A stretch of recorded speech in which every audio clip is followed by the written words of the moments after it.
오늘 이 아침에도 하나님께서 좋은 일기를 주셨고 또 건강을 주셔서 이전에 나오신 사랑하는 성도 여러분 가운데 성삼위 하나님의 크신 사랑과 또 은혜와 축복이 충만하시기를 축원합니다. 세상 가운데 살아가는 오늘 저와 여러분은 성령님을 사모해야 되고 또 그 성령님으로 충만한 삶을 살아가야 할 줄로 믿습니다. 성령님을 모셔드려야 되는데 어느 정도로 모셔드려야 되느냐? 충만히 모셔드려야 할 줄 믿습니다. 우리가 성령님을 충만히 받아야 할 이유가 어디 있습니까? 세상을 살아가는 우리가 성령을 충만히 받아야 할 이유는 다른 데 있지 않습니다. 우리의 믿음의 주요 또 온전케 하신 이인 예수님께서 성령을 보내주겠다고 말씀하셨고 또 성령을 기다리라고 말씀하셨고 또 성령을 받으라고 말씀하셨기 때문에 저와 여러분들이 성령을 충만히 받아야 되는 것이죠. 예수님은 성령님에 관한 한 오늘 우리 성도들이나 또 예수님의 제자들과 관련해서는 이유 없다, 명령이고 받아라, 이렇게 아주 단호하게 단정적으로 말씀했습니다. 예수를 믿는 성도, 예수님의 제자가 되는 성도는 반드시 성령을 받아야 된다. 이것은 선택의 여지가 있는 것이 아니라 선택의 여지가 없는 필연적으로 이것은 받아야지만 된다고 말씀을 하셨습니다. 그래서 성도들인 저와 여러분들은 성령 충만을 사모하고 성령께서 내 삶 속에 내 심령 속에 충만히 거하시도록 늘 간구해야 하는 것이죠. 예수님께서 오늘 본문에서 말씀을 하셨습니다. 내가 아버지께 구하겠으니 또 다른 보혜사를 너희에게 주사 영원토록 너희와 함께 있게 하리니. 할렐루야. 예수님께서 승천하신 이후에 예수님을 믿고 따르는 자들을 위해서 다른 보혜사를 아버지께 구하겠고 그 보혜사는 오셔서 영원토록 예수를 따르는, 예수를 믿는, 예수의 제자된 자들과 함께 있도록 하시겠다. 그래서 성령님은 우리와 함께 계셔서 우리의 보혜사로서 역사해 주시는 분이심을 예수님께서 밝히 말씀해 주셨습니다. 여기서 우리가 주목해야 할 한 가지 사실은 성령님은 다른 어디에서 독단적으로 우리에게 오시는 것이 아니라 예수님께서 하나님께 구하여 오시는 분이시다 라는 이 사실을 오늘 저와 여러분들이 주목해야 됩니다. 그 이후 성령님은 계속해서 언제나 어디서나 우리에게 오시고 또 오시는 분이십니다. 그리고 성령님은 인격적인 분이십니다. 성부 하나님과 예수님께서 인격적이신 분이신 것처럼 예수님의 요청으로 성부 하나님으로부터 우리에게 오시는 성령님 역시 인격적인 분임에는 의심의 여지가 없습니다.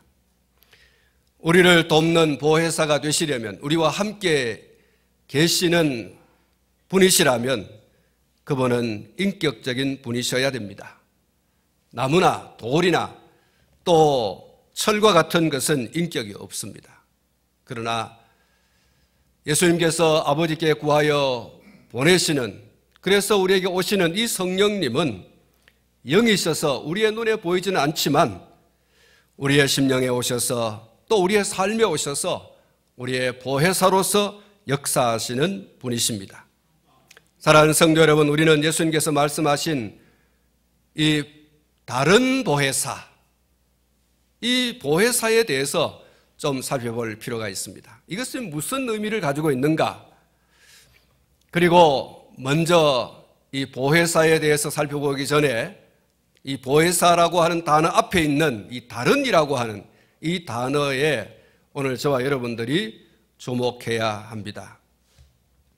여기 다른이라고 하는 단어는 예수님께서 하나님께 구하여서 성부 하나님으로부터 보내심을 받고 오실 성령님 그분의 정체가 뭐냐, 예? 그분이 도대체 어떤 분이냐라고 하는 것을 말씀해 주는 단어지요. 다시 말씀을 드리면 예수님께서 하나님께 구하여서 성부 하나님으로부터 보내심을 받고 오실 성령님, 그분은 성부 하나님은 아니시다. 또 더불어서 예수님도 아니시다. 그분은 확실히 독립된 인격을 가지신 분이시다.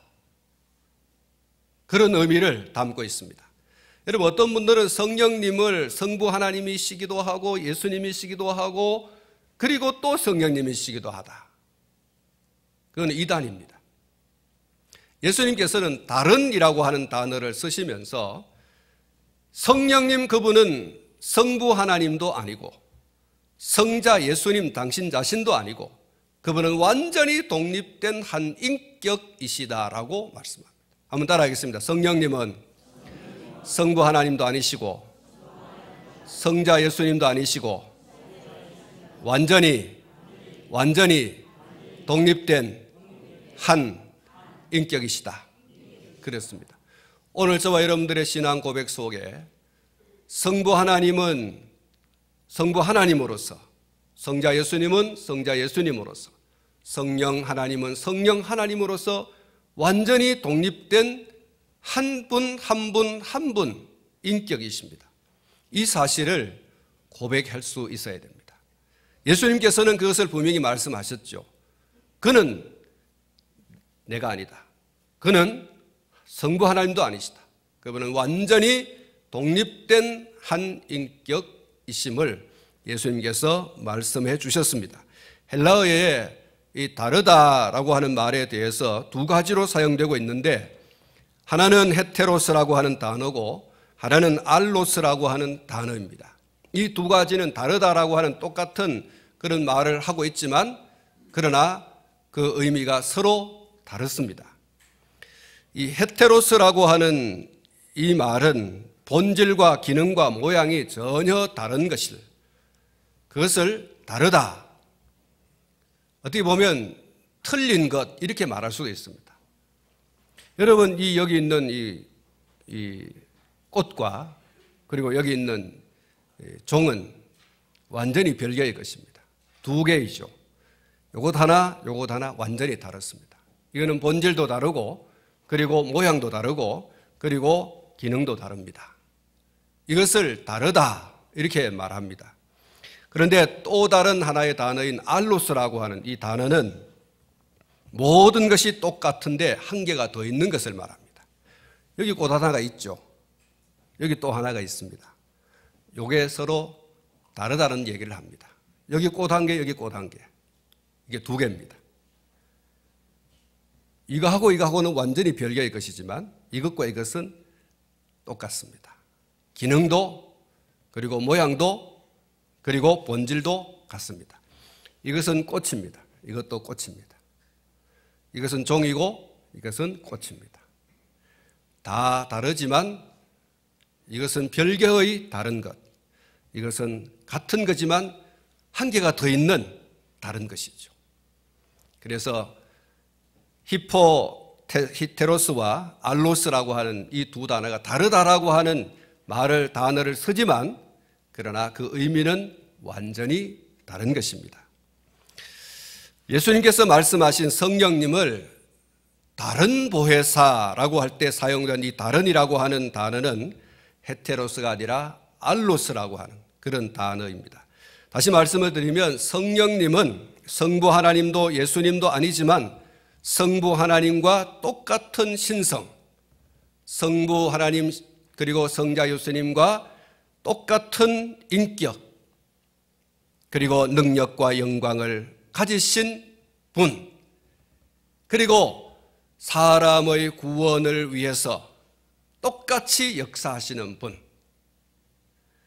하나님의 백성들을 위해서 똑같이 역사하시는 분, 그런 의미에서 성부 하나님, 성자 예수님, 성령 하나님 다 각각 다르신 분이지만 그러나 그분들이 가지고 있는 이 세 분이 가지고 있는 본질, 이 세 분이 가지고 있는 신성과 영광과 그리고 능력, 그리고 그 세 분들의 사역은 똑같은 것이다. 사랑하는 성도 여러분, 그래서 예수님께서는 다른 보혜사 그렇게 말했어요. 그는 내가 아니다. 그는 성부 하나님도 아니다. 그는 완전히 독립된 한 인격이다. 그러나 그가 가지고 있는 신성, 그가 가지고 있는 능력, 그가 가지고 있는 영광, 그가 가지고 있는 인격은, 그리고 그의 사역은 아버지와 아들인 내가 하는 그 모든 사역과 같은 것이다. 동질이고 그 영광과 능력에 있어서 같은 분이시다. 이렇게 예수님께서 말씀해 주고 있는 것이죠. 여러분, 성령님을 예수님으로 오해하면 안 됩니다. 성령님을 성부 하나님으로 오해하면 안 됩니다. 그건 잘못된 지식입니다. 성령님은 완전히, 다시 한번 여러분 머릿속에 기억하십시오. 새기십시오. 성령님 완전히 독립된 하나의 인격으로 존재하시는 분. 그렇게 여러분 머릿속에 기억하십시오. 그분은 지금도 완전히 독립된 인격으로 오늘 또 우리 가운데 역사하시는 분이신 줄로 믿습니다. 그분을 하나님이라고 우리가 표현하지만 그러나 성부 하나님과는 다른 분, 성자 예수님과는 다른 분입니다.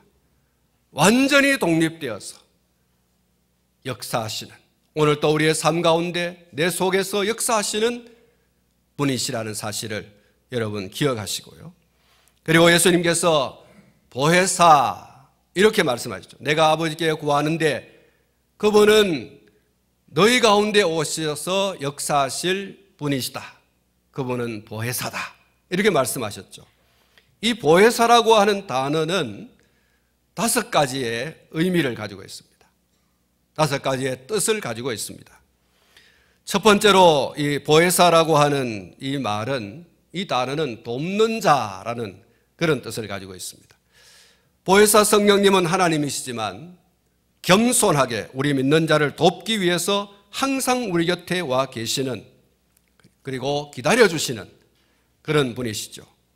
로마서 8장 26절에 하면 성령님은 우리가 기도할 때에 우리가 올바로 기도할 수 있도록 도우시는 분이라고 말씀하고 있습니다. 그리고 사도행전 1장 8절 말씀 보면 성령님은 우리가 전도나 선교를 할 수 있도록, 혹은 전도할 때에 능력 있게 그 사역을 감당할 수 있도록 우리 가운데 권능을 베푸시는 분이신 것을 말씀해 주고 있습니다. 오직 성령이 너에게 임하시면 너희가 권능을 받고 예루살렘과 온 유대와 사마리아와 땅끝까지 이르러 내 증인이 되리라. 할렐루야. 성령은 오셔서 우리에게 능력을 부어주십니다. 그 능력은 왜 부어줍니까? 예루살렘과 온 유대와 사마리아와 땅끝까지 이르러, 다시 말하면 예수님을 알지 못하고 예수님을 믿지 않는 사람들에게 예수님을 잘 소개해서 그 사람들로 하여금 예수님을 믿고 구원을 받을 수 있도록 하기 위한 능력, 그 능력을 부어주시는 분이 바로 성령 하나님이시다. 이렇게 우리에게 말씀해 주고 있습니다. 사랑하는 성도 여러분, 한번 따라 하시기 바랍니다. 성령님, 나는 약하오니 나를 도와주옵소서. 할렐루야. 성령님이여 내게 오셔서 내가 바른 기도를 할 수 있도록 도와주십시오. 성령님이여 내게 오셔서 내가 아무개를 전도하고 싶은데 전도할 수 있는 능력을 내게 부어주십시오. 하나님, 내가 누구를 용서하고 싶은데 그 용서할 수 있는 능력을 제게 부어주십시오. 말씀대로 살고 싶으니 내게 능력을 부어주셔서 그 말씀대로 살아갈 수 있도록 도와주시옵소서. 주의 몸된 교회의 기쁨과 즐거움으로 섬기고 싶으니 성령님이여 내게 충만히 오셔서 내가 주의 몸된 교회를 섬길 수 있도록, 충성하고 헌신할 수 있도록 도와주시옵소서. 그분은 우리를 능히 도우시는 분이신 줄 믿습니다. 우리의 기도를 도우시고 우리가 섬길 수 있도록, 충성할 수 있도록, 헌신할 수 있도록, 용서할 수 있도록, 말씀대로 살아갈 수 있도록 도우시는 분이십니다. 그래서 예수님께서는 그 이름을 성령님의 다른 이름을 보혜사라고 말씀했어요. 돕는 자로 그분을 우리에게 보내주시겠다. 그리고 두 번째로 보혜사는 교사라고 하는 뜻이 있습니다. 요한복음 14장 26절 성령님께서는 우리에게 모든 것을 가르쳐 주시고 또 모든 것을 생각나게 하시는 분, 이렇게 말씀을 하고 있죠. 성경 말씀을 포함한 우리의 삶의 모든 영역에 속한 그 모든 것을 가르쳐 주시는 분, 그분이 보혜사이십니다. 성령님은 우리의 최고의 교사입니다. 그래서 요한 1서 2장 27절 말씀을 보면은 너희는 주께 받은 바 기름 부음이 너희 안에 거하나니 아무도 너희를 가르칠 필요가 없고 오직 그의 기름 부으심이 모든 것을 너희에게 가르치며 또 참되고 거짓이 없으니 너희를 가르친 그대로 주 안에 거하라, 이렇게 말씀하고 있습니다. 사랑하는 성도 여러분, 한 번 더 따라 하시기 바랍니다. 성령님 가르쳐 주십시오. 이것이 무슨 의미인지, 이것을 어떻게 해야 할지, 이것의 답은 무엇인지 가르쳐 주옵소서. 할렐루야. 여러분, 그분은 우리에게 있어서 그 누구와도 비교할 수 없는 탁월한, 비교할 수 없는 교사이십니다. 우리를 잘 가르치는, 성령이 오셔서 진리를 가르쳐 주시고 그렇습니다. 사랑하는 성도 여러분, 우리가 하나님의 말씀을 읽고 듣고 할 때에 잘 깨달을 수 없는 그런 부분들에 대해서 누구와도 비교할 수 없는 탁월한 교사이신 성령님께 기도하시기 바랍니다. 가르쳐 주십시오. 깨닫게 해 주십시오. 알게 해 주십시오. 그분은 우리의 교사이십니다.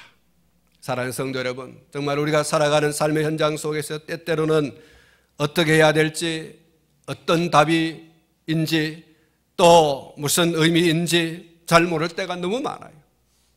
성경 말씀을 포함한 우리의 삶의 여러 가지 문제들에 대해서 우리는 퀘션, 도대체 모르겠다. 그래서 고민하고, 그래서 갈등하고, 그래서 아프고, 그래서 또 오해를 받기도 하고, 이런 여러 가지 문제들에 대해서 그 해결점이 뭐냐? 성령님을 찾는 것입니다.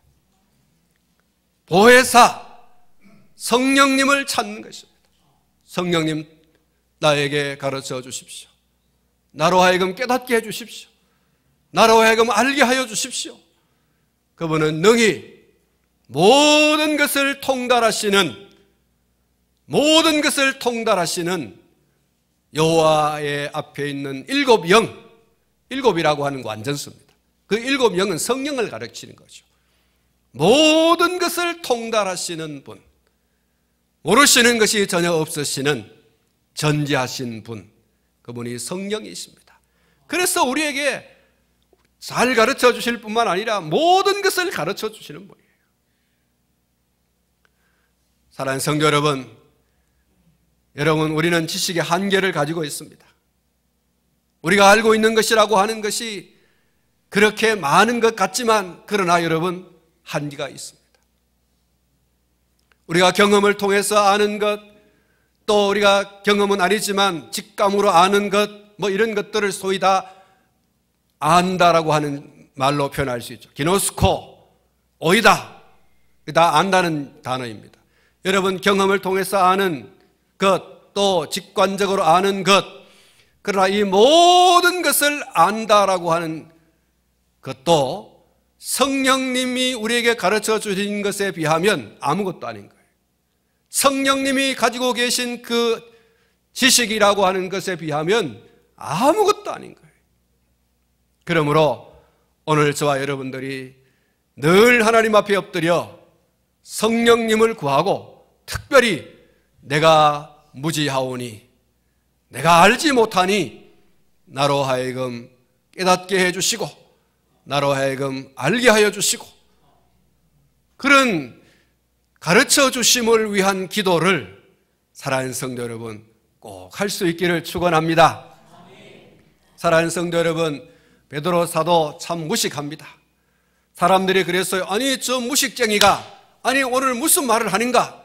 베드로의 입에서 나오는 그 말 한마디 한마디를 통해서 사람들이 깜짝깜짝 놀라는 거예요. 우리가 알고 있는 베드로는 무식한 사람인데, 아니 고기 잡으러 가는 배나 타고 고기 그물이나 끌어올리고 하는 그 정도만 알고 있는 그런 사람인데, 아니 이 사람이 어떻게 이런 박식한 사람이 되었는가? 성령의 능력인 줄 믿습니다. 성령께서 그에게 강력히 임하여 그가 모든 것을 아는 그런 지식으로 충만한 사람이 되게 하더라. 그래서 사람들이 막 놀라는 거예요. 베드로와 안드레와 야고보 예수님의 제자들이 그렇게 똑똑한 사람들이 아니잖아요. 바울을 제외한 또 누가라고 하는 사람은 의사이어서 좀 더 알 수 있겠지만, 그러나 그 외의 사람들은 다 그래도 그렇게 사람들이 알아줄 만한 지식을 가지고 있는 사람들이 아니었어요.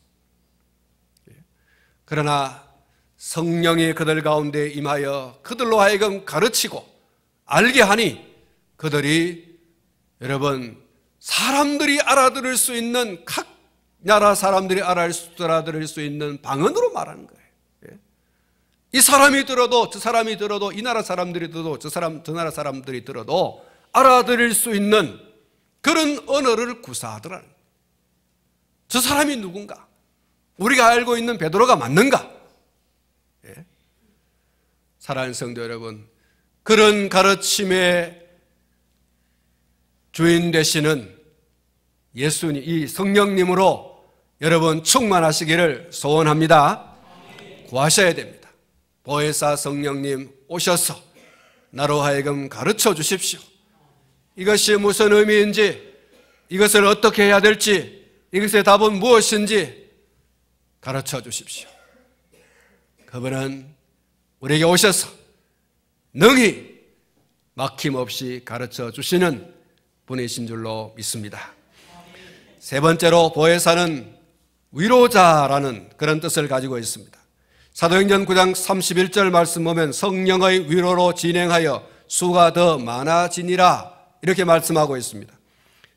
초대 예루살렘 교회는 우리가 잘 알고 있는 대로 많은 박해를 받은 그런 교회죠. 그러나 박해의 선두에 서 있던 사울이 회개하고 예수님을 믿었습니다. 그리고 그는 이방인 선교의 선교자가 되었습니다. 이 일이 초대교회가 성장하고 부흥하는 데 있어서, 기하급수적으로 부흥하는 데 있어서 또 하나의 동기가 되었고, 여기에 성령님의 위로는 또 다른 부흥의 기름을 붓는 그런 역할을 했습니다. 성령의 위로로, 한번 따라하겠습니다. 성령의 위로로 진행하여 수가 더 많아지니라. 할렐루야. 사울이 예수님을 믿고 이방인의 선교사가 되고 하는 그 일을 통해서 교회에 큰 부흥이 왔지만, 또 하나의 부흥의 물줄기, 빗줄기가 있었다고 하면 그것은 성령님의 임재와 그 능력입니다. 성령의 기름 부으심을 통해서 교회는 불이 붙듯, 불에 기름을 붓듯 그렇게 활활 타오르는 그런 부흥의 역사가 있게 되어진 것을 성경이 우리에게 밝히 말씀해 주고 있습니다. 사랑하는 성도 여러분, 초대 예루살렘 교회가 많은 박해를 받았다는 말씀을 제가 여러분에게 드렸습니다. 그래서 성도와 교회는 많은 상처를 입었고 많은 슬픔과 그리고 고통 가운데 빠져 있었습니다. 이런 성도들과 교회를 누가 위로해 주셨는가? 성도와 교회의 상처와 슬픔과 고통은 성령님만이 위로해 주실 수 있는 것인 줄 믿습니다. 그래서 성령이 오셔서 그 박해 가운데 있는, 그래서 많은 고통과 슬픔 가운데 있는 그 성도들을 위로해 주셨어요.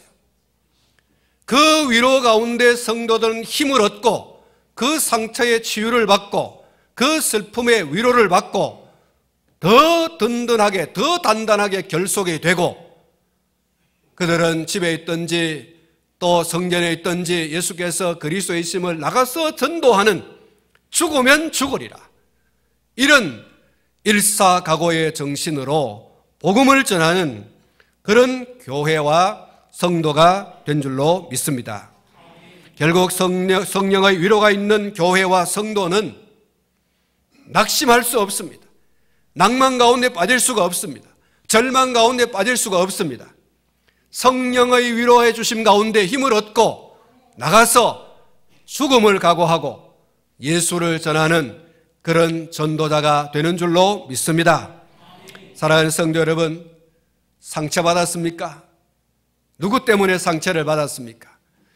사랑하는 성도 여러분, 슬픈 일을 당했습니까? 무엇 때문에 슬픕니까? 누구 때문에 슬픕니까? 사랑하는 성도 여러분, 고통 속에 있습니까? 억울합니까? 성령의 위로를 구할 수 있기를 축원합니다. 따라하십시다. 성령님, 성령님, 나를 위로해 주십시오. 할렐루야. 성령님은 위로자이십니다. 그러므로 오늘 우리의 슬픔과 상처와 아픔과 고통, 눈물 이런 것들을 능히 위로해 주실 수 있는 그분께 여러분 기도하면 그분이 세상이 나를 알지 못해서 위로해 주지 못하고 나를 오해해서 위로해 주지 못하고 그러는 나를 찾아오셔서 이해하여 주시고 나를 알아주시고 나를 위로해 주시는 줄로 믿습니다. 그분은 능히 그렇게 해주시는 거예요.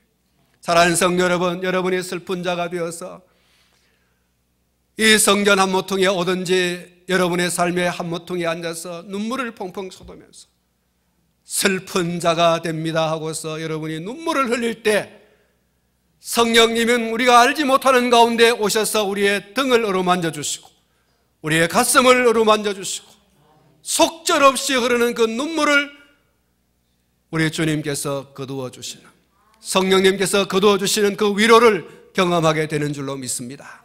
여러분, 그때 우리가 눈물을 막 쏟아내지 않습니다. 나도 몰라 왜 눈물이 나는지. 성령님께서 그 눈물을 통하여 나를 치료해 주시고 나를 위로해 주시는, 기도하고 나면 그럴 때는 어떻습니까? 후련한 줄로 믿습니다. 시원한 줄로 믿습니다. 그분이 내가 알지 못하는 가운데 오셔서 나를 위로해 주심으로 내가 알지 못하는 눈물을 흘리지만 그 흐르는 눈물과 함께 나의 고통을 씻어가시고 나의 슬픔을 씻어내시고 나의 아픔을 씻어내시고 그런 큰 위로로 역사해 주시는 줄로 믿습니다. 우리가 슬픔을 당하고 상처를 받고 고통 중에 있고 억울한 일이 있을 때 골방에 들어가서 성령 하나님이여 나를 위로하여 주시옵소서. 내가 이 세상 가운데서 슬픈 자가 되오니 나를 위로하여 주시옵소서. 여러분, 그때 성령님이 나를 위로해 주시는 거예요. 여러분, 예수 믿는 사람은 우울증에 걸리면 안 됩니다. 예? 성령님이 우리를 위로해 주시는데 우리가 그 성령님을 의지하지 않아요. 그러니 아무도 나를 모른다. 내 속에 있는 이 아픔을 누가 아냐? 그러면서 가슴을 치고 가슴을 치고 가슴을 치고 가슴을 치다가 병을 얻는 거예요. 그게 여러분 화병입니다. 그것이 여러분 더 깊어지면 심각한 그런 우울증에 빠지게 되고 그 우울증에 빠져서 타인을 해치기도 하고 자기 자신의 신세를 한하여 목숨을 끊기도 하는 이런 결국에 나아간다는 거예요. 사랑하는 성도 여러분, 주님은 내가 아버지께 구하겠으니 다른 보혜사를 너희에게 주겠다. 그 보혜사가 성령님이죠. 그 보혜사를 왜 주시느냐? 위로하게 하시려고. 할렐루야. 예수님의 제자들 예수님 따라가고 난 다음에 사랑하는 성도 여러분, 함께 동고동락하셨던 주님이 부활하셨는데 부활하시고 난 다음에 계시지 아니하시고 성천해 버리셨어요. 얼마나 황망하겠습니까? 예? 얼마나 황망하겠어요. 여러분, 세상을 살아가는데 얼마나 여러분 힘들고 어렵고 답답하고 고락고락하지 않아요. 그래서 예수님의 제자들이 예수님께서 떠나고 난 다음에 숨어 지냈지 않습니까? 예? 두렵고 무섭고 떨리고 불안하고 초조하고 그래서 막 숨었어요. 그런데 성령님이 오셨어요. 할렐루야. 그들은 밝고 밝은 모습으로 세상에 뛰어들었어요. 갇혀있지 않았어요. 숨어있지 않았어요. 세상으로 뛰쳐나갔어요. 매를 맞아도 죽음의 위협을 당해도 그들은 두려워하지 않았어요. 불안해하지 않았어요. 슬퍼하지 않았어요. 감옥에 갇혀서 아이고 이놈의 신세 내가 왜 이러냐, 내가 왜 감옥에 갇혀야 되냐, 내가 예수 때문에 내가 모든 것을 버리고 예수 따라왔는데 이게 얻는 게 뭐냐, 그래가지고 신세 타령하고 막 우울증에 걸리고 막 죽겠다 그러고 이런 사람이 없었어요.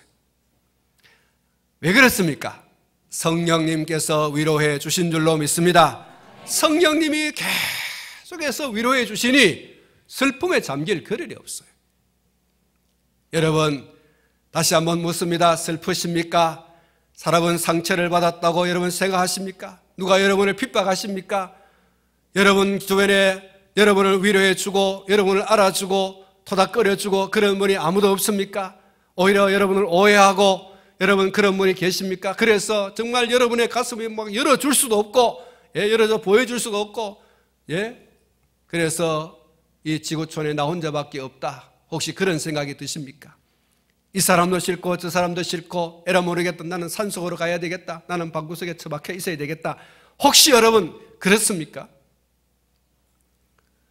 사랑하는 성도 여러분, 여러분을 우리를 능히 위로해 주실 수 있는 보혜사 성령님을 초청하시기를 축원합니다. 성령님이여 지금 내 심령 가운데 오셔서 나를 위로하여 주시옵소서. 그분은 능히 우리를 위로하신 분이에요.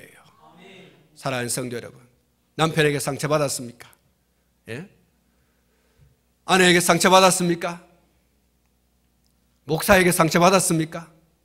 장로님 때문에 상처받았습니까? 권사님 때문에 상처받았습니까? 집사님 때문에 상처받았습니까? 자녀들 때문에 상처받았습니까? 부모님 때문에 상처받았습니까? 어떻게 해야 되겠어요? 내가 너를 어떻게 키웠는데, 내가 당신에게 어떻게 했는데, 내가 목사님을 어떻게 드렸는데, 내가 장로님께 뭘 어떻게 해드렸는데, 그러다 보면 미칩니다, 여러분. 따라 하십시다. 성령님, 나를 위로해 주십시오. 할렐루야. 그분은 우리에게 오셔서 우리를 능히 위로해 주시는, 세상이 주지 못하는 그런 위로를 우리에게 주셔서 우리의 심령에 큰 부흥을 일으키는, 기쁨의 부흥, 즐거움의 부흥, 웃음의 부흥, 그런 부흥을 일으키는 능력으로 역사해 주실 줄로 믿습니다. 넷째로 보혜사는 대언자라고 하는 그런 뜻을 가지고 있습니다. 로마서 8장 26절에 의하면 성령님은 우리가 마땅히 빌바를 알지 못할 때 말할 수 없는 탄식으로 우리를 대신해서 하나님께 간구하신다, 그렇게 말씀했고, 요한일서 2장 1절의 말씀을 보면 성령님과 더불어서 또 다른 보혜사이신 예수님께서 우리를 대신하여 아버지 하나님께 말씀하여 주신다, 이렇게 말씀하고 있어요. 사랑하는 성도 여러분, 우리가 범죄하였을 때, 우리가 연약하여 기도하지 못할 때 우리를 위해서, 우리를 대신하여서 아버지 하나님께 말하시는 분이 계세요. 내가 아픔을 당하고 내가 슬픔을 당하고 내가 고통을 당하고 그렇게 내가 너무너무 힘들어서 내가 내 입으로 말할 수 없는 그런 말들, 누가 말해준다고요? 성령님이 말해주시고 예수님이 말씀해 주신다. 우리를 대신하는 대언자. 사랑하는 성도 여러분, 어떨 때는 우리가 입이 있어도 말을 제대로 못할 때가 있어요. 예? 그 말을 우리를 대신하여 하나님의 나라에서는 예수님께서 말씀해 주시고 이 세상 가운데서 성령님이 아버지 하나님을 향하여 나를 대신하여 말씀하여 주신다. 예? 나는 잘못이 없어. 나는 억울해. 나는 답답해. 그런데 누구에게 말할 수 없어. 우리의 모든 것을 아시며 가장 공의로우시고 가장 공평하시고 정의로우신 그분에게 아무개는 죄가 없어요, 하나님. 아무개는 잘못이 없어요, 하나님. 말씀해 주시는 분이 누구시라고요? 성령님이세요. 예수님이십니다. 우리에게는 두 분의 중보자가 계세요. 성령님 그리고 예수님. 이 두 분이 끊임없이 우리 아버지 하나님께 직고하시는 분이신 줄로 믿습니다.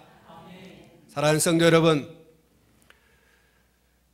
너무너무 힘들고 어려운 가운데 정말 내가 이 깨끗한 거, 내가 잘못이 없는 거, 내가 죄가 없는 거 누가 알아주랴. 가슴 치지 마세요. 교회에 억울한 일 당하여서 고소 고발 사건이 뭐 있습니다. 목사님 억울해요. 노회장님 억울합니다. 사람이 하나님을 대신하여 공평하고 정의롭게 잘 판단해 줘야 되지만, 그러나 사람은 한계가 있어요. 한계가 있어요. 이런저런 증인들이 있지만 그 증인들이 있음에도 불구하고 제대로 판단을 못할 때가 있어요. 그때는 하나님께 엎드릴 수밖에 없어요. 할렐루야. 하나님께 엎드려요. 나를 알아주지 않아. 남편도 모르고 아내도 모르고 아버지도 모르고 엄마도 모르고 자식들도 모르고 친구들도 모르고 억울해. 억장이 무너지는 그때에 우리를 대신하여, 나를 대신하여서 성령님, 우리 예수님, 우리 아버지 하나님께, 가장 의로우신 재판장이신 우리 아버지께 직고해 주시는 줄로 믿습니다. 누가 나를 알아주지 않는다고, 누가 내 속에 있는 문제를 알아주지 않는다고 답답해하지 않기를 바랍니다. 원통해하고 원망하고 분노하지 않기를 바랍니다. 외로워하지 마시기 바랍니다. 내게는 나를 위한 영원한 변호사가 계십니다. 여러분, 이 세상의 변호사는 돈 줘야 돼요. 한 건 한 건 할 때마다 사건을 해결하기 전에 먼저 돈을 줘야 돼요. 그리고 그 문제를 해결하려고 하면 또 돈을 줘야 돼요. 그러나 우리 성령님은 돈 받지 않습니다. 아버지여, 이 사람은 죄가 없어요 하는 그 변호사가 되시는 예수님은, 변호사가 되시는 성령님은 돈 받지 않습니다. 무상으로. 언제까지 변호사가 되어주십니까? 영원까지. 할렐루야. 영원까지. 그래서 여러분, 법정에 언제 문제가 생겨가지고 고소를 당하고 고발을 당하고 뭐 이렇게 할 때에 여러분 답답해하지 마세요. 내가 아무리 깨끗하고 의롭다고 말해도 알아주지 않는다고 절대로 원망하고 분통을 터뜨리고 분노하고 그러지 마십시오. 우리의 변호사이신 그분에게 나는 억울합니다, 나는 죄가 없어요 하고서 여러분 절박하게 그분에게 내놓으세요. 성령님이 우리 아버지께 직고하여, 우리의 중보자이신 예수님이 아버지 하나님께 직고하여 우리의 변호사가 되어주십니다.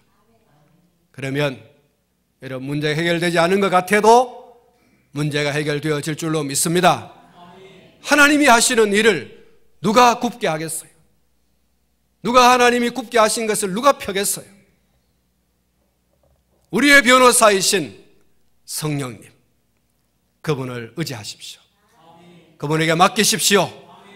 여러분의 억울하고 여러분의 그런 사정을 알아주지 않는 이 세상 사람들에게 원망하고 퍼붓고 그렇게 하지 말고 우리의 사정을 잘 보살펴 주시는 그 성령님께 여러분 토하여 내시고 그분을 의지하십시오.